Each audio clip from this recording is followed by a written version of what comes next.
TET 2022 যারা দিয়েছিল তাদের রিক্রুটমেন্ট অর্থাৎ ইন্টারভিউ নোটিফিকেশন কবে প্রকাশিত হবে?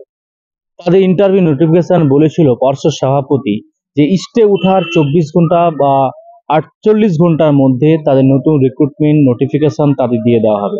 কিন্তু এ ধরনের কোনো আমরা দেখতে পাইনি পজিটিভ নিউজ। তাহলে এর সত্যতা কতটা?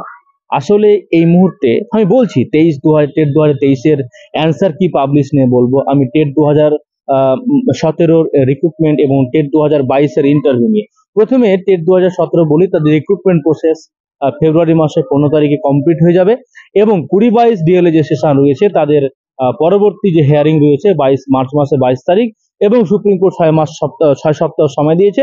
6 সপ্তাহের মধ্যে 20-22-এ যাদের বাকিগুলো ইন্টারভিউ নেওয়া হয়নি তাদেরকে ইন্টারভিউ নিতে হবে, ওটা আলাদা টপিক।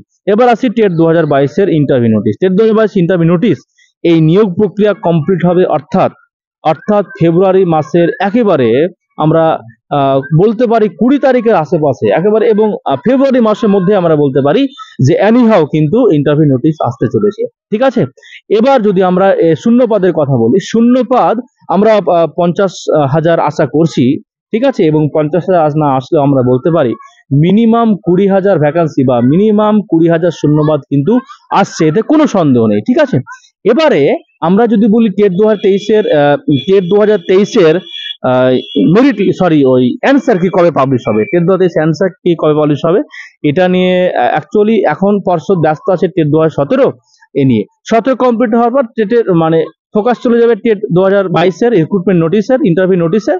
তারপরে টেট 2023-এর আমরা অ্যান্সার কি দেখতে পাবো, আমরা ফেব্রুয়ারি মাসের লাস্ট উইক আমরা টেট 2023-এর অ্যান্সার কি দেখতে পাবো। এই হচ্ছে ক্ষুদ্র আপডেট। যারা আমার ইউটিউব চ্যানেল নতুন, সাবস্ক্রাইব করে পাশে থাকা বেল আইকন অন করে দেবে। Thanks for watching this video.